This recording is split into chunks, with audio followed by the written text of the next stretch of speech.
It says the city mistakenly classified the driveway as a commercial garage with a much higher tax burden after spotting a tin roof covering. She didn't know about the classification change. Tax bills in the driveway were sent to a previous address where Cox had lived, and she never received or paid them. Later attempts to pay off an initial $11,000 arrear with a loan got misapplied to her mortgage rather than her taxes. This is the type of idiocy that only happens in this pathetic fucking city. Cox then fell further behind as late fees and interest accumulated.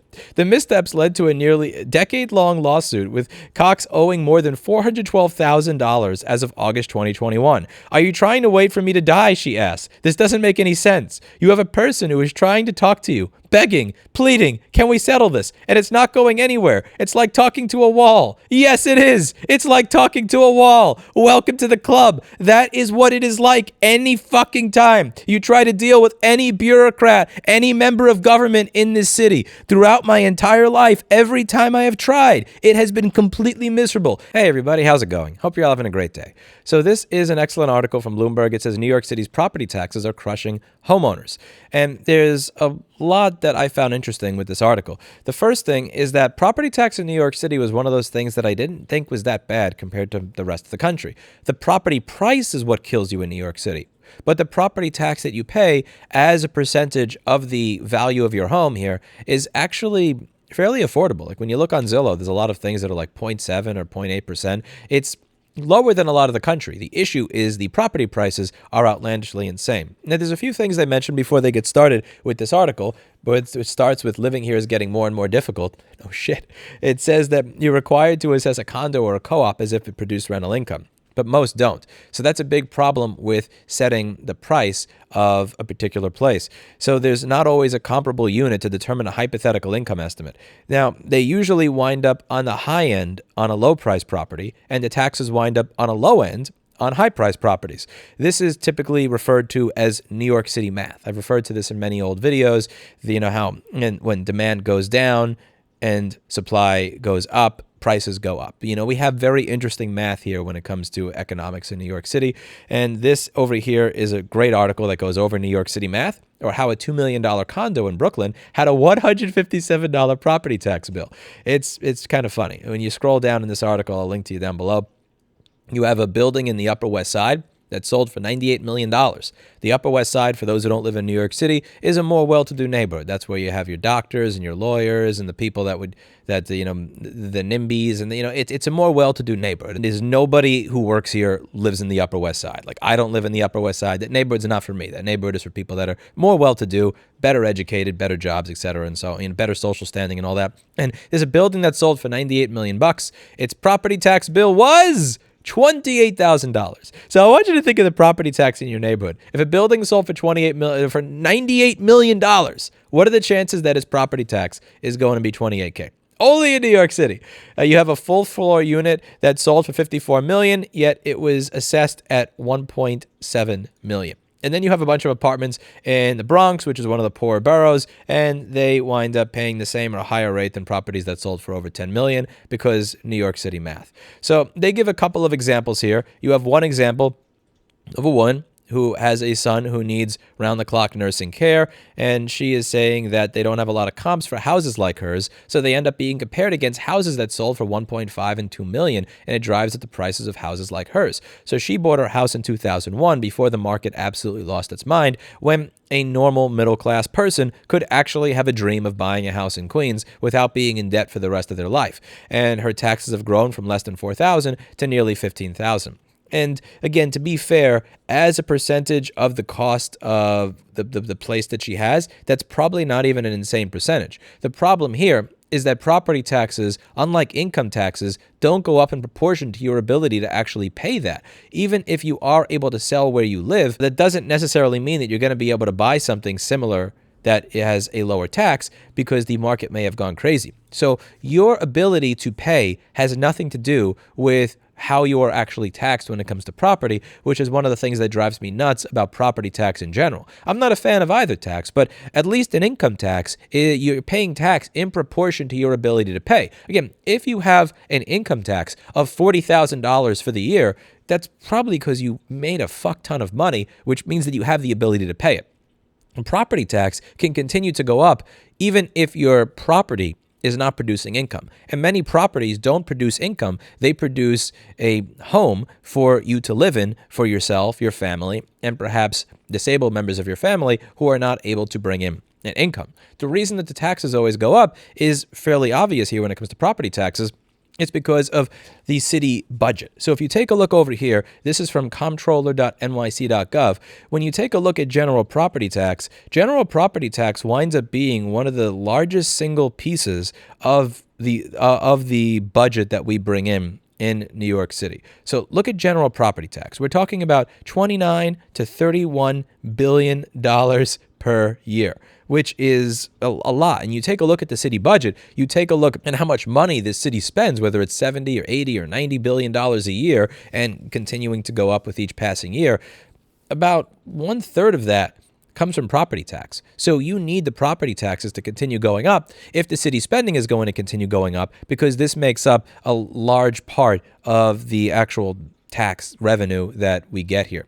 And until you address that, you're never really going to address the fact that property taxes continue going up. And she says that she doesn't have the money to keep fighting the city, to keep getting appraisals. She managed to get her own third-party auditor to fight the taxes, which she had to pay for.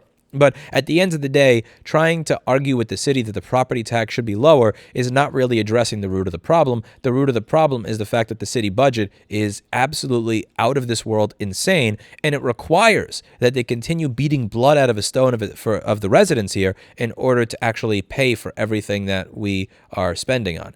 Now, it says that her tax bill comes out of a government salary that helps pay for one child's education and covers round-the-clock nursing care for an adult son. I make a decent living, but not to the point where I have to worry about money. Don't have to worry about money. I just find that living here is getting more and more difficult. I'm going to have to work until I die. Or leave. I don't know. Leaving's an option. Now, this person says, I don't want to move. He has a store over here, and he looks like he has an upstairs apartment, and he shares it with his son. Because it's a few feet smaller than his downstairs store, the city seized upon that difference to classify the owner-occupied building as commercial, which means there's no cap on how high his property tax can go, even in an economically depressed block of Brooklyn, which houses 2 pawn shops and 2 churches. This is on 3rd Avenue in Sunset Park. And Sunset Park's not a bad area. It's like, again, it's not a bad area. It's just, it's not, it's not Midtown Manhattan either. It says they don't hear what I will have to say, or they weren't there to help. It just seems like just pay. You got to pay, he says. I just thought they wanted small family-owned businesses to stay, but apparently they don't. No, that's not what they want. What New York City wants to make enough revenue to support their insane budget. Again, when you look at how much money this city spends, they need all of this and then some in order to deal with the amount of spending that they do. It's not about keeping small businesses here. It's about keeping this going. And that's an important part that I think people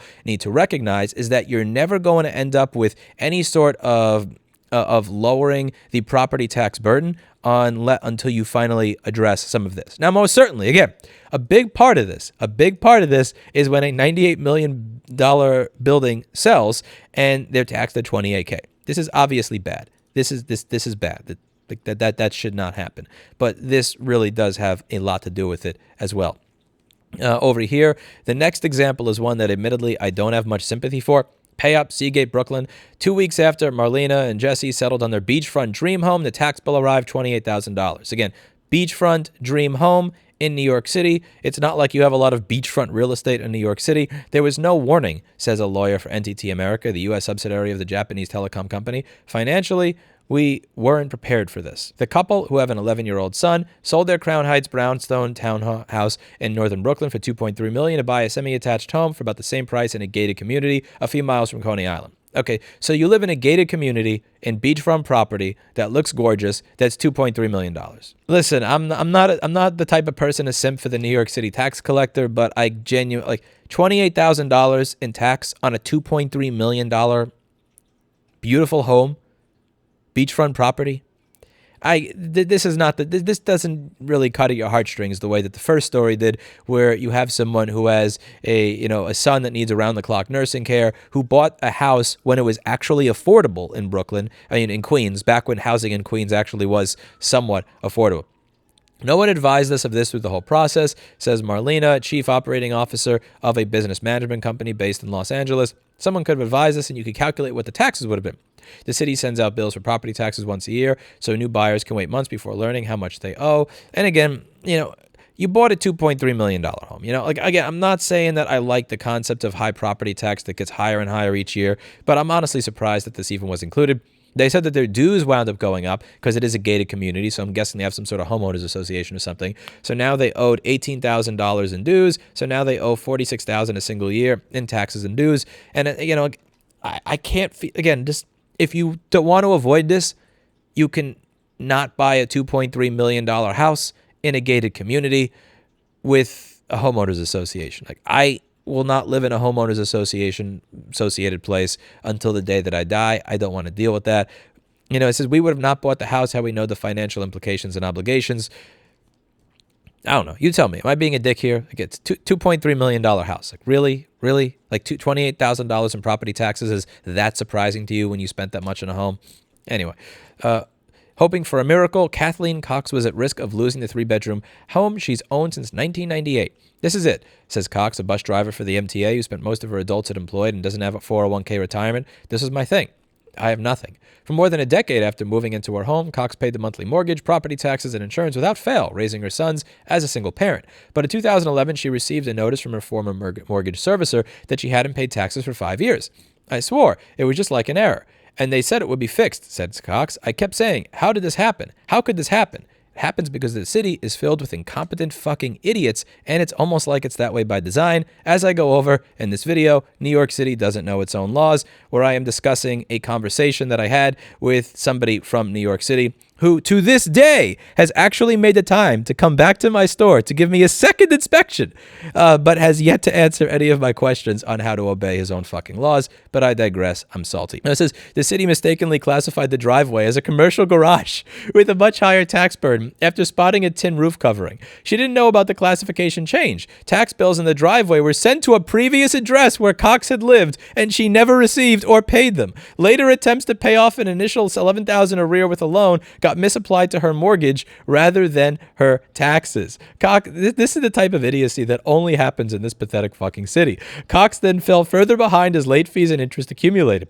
The missteps led to a nearly decade-long lawsuit, with Cox owing more than $412,000 as of August 2021. Are you trying to wait for me to die? She asked. This doesn't make any sense. You have a person who is trying to talk to you, begging, pleading, can we settle this? And it's not going anywhere. It's like talking to a wall. Yes, it is. It's like talking to a wall. Welcome to the club. That is what it is like any fucking time you try to deal with any bureaucrat, any member of government in this city. Throughout my entire life, every time I have tried, it has been completely miserable. And I have many more recordings of them because I actually started to get smart at the point of this video to start recording them. And I'm really tempted to upload the actual oath court hearing of this because I recorded it. It took 3.5 hours. I'm not kidding. 3.5 hours to go over this effing case with somebody who had no idea what the fuck they were talking about. You're finally starting to get it. Yes, they are waiting for you to die. They want to take as much of your money as possible, and they are incompetent by design on purpose, because once somebody actually realizes how incompetent everybody is at doing this,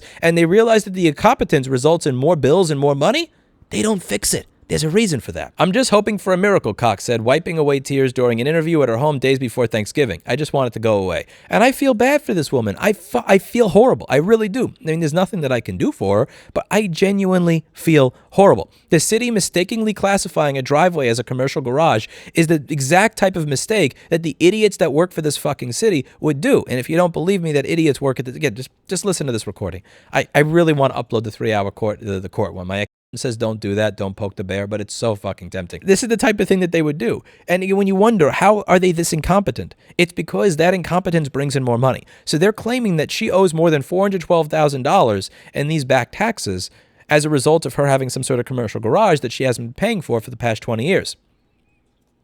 I mean, if incompetence brought you almost $500,000 additional, would you not have more people that are incompetent working for you? I mean, I run one of those crazy private businesses where when my employees are incompetent, I lose money. So there's actually an incentive structure for my employees to have a brain.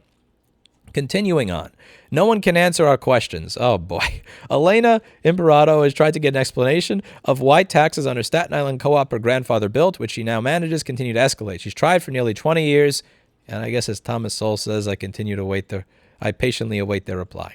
They've increased so much over the past several years that you can't keep track of it anymore. The 72-unit, all-electric, family-oriented building, home to seniors, teachers, firemen, doctors, and accountants, has a first-come, first-served parking lot in the back for tenants, and that's about the extent of its amenities. But taxes have gone from $81,000 a year in 2006 to $327,000 a year now, excluding any co-op abatements or special senior or disabled exemptions. No one can answer, says Imperato, who has repeatedly gone to the local finance department. No one can answer our questions. Among her questions, why do one-bedroom units in her building pay more taxes than some single-family ranch homes in the area? Why is a 72-unit co-op compared to co-ops elsewhere in Staten Island? With 140 or 300 or 400 units, and what's the logic of comparing with 58-unit apartment buildings a few blocks away? I don't know how they come up with that, says Imperato. It's so diverse. And it's interesting. They actually had an expert opinion on the bottom of here with each one. But it looks like they did not have an expert opinion for this because there is none. So I'm just going to apply mine. I'm not even going to read the rest of this because, to be honest, it continues to get more depressing. Here's the why. This city spends an insane amount of money, and they will eventually spend more money than they take in. The only way that they could spend as much on everything that they spend is if they take as much money from you as humanly possible. And they will use every trick in the book to get as much from you as humanly possible. Property taxes make up is one of the largest single items on this list of revenue that the city is able to bring in. And if they can take it from you, they will. They won't stop taking it from you until you're gone. Let me know what you think in the comments down below. That's it for today. And as always, I hope you learned something. And honestly, my heart really goes out to that woman in Queens here. The Kathleen Cox story makes me really sad because, again, when the city screws me over, 1,000 here, 500 here, 2,000 there, it sucks. I curse, but it's never been 400,000. Can you imagine the city's incompetence costing you almost $500,000 that you can't scrape away? I really do hope somebody is able to come along, figure out what's going on, and help her out. Again, I don't know how to fight the city when it comes to property taxes or that. I'm not an attorney. I'm not anything like that. But I'm hoping that this article brings enough attention to the people that have been harmed in this story to be able to help them. Again, to be clear, you buy a $2.3 million, beachfront, beautiful house in a gated community and your tax is $28,000, yeah, cry me a river. The city goes out of its way to pretend that you have a commercial driveway when you don't, and then tries to bill you over $400,000 for that when you're broke and you've been working for the city this entire time. That's bullshit. Anyway, let me know what you think in the comments down below. That's it for today. And as always, hope you learned something.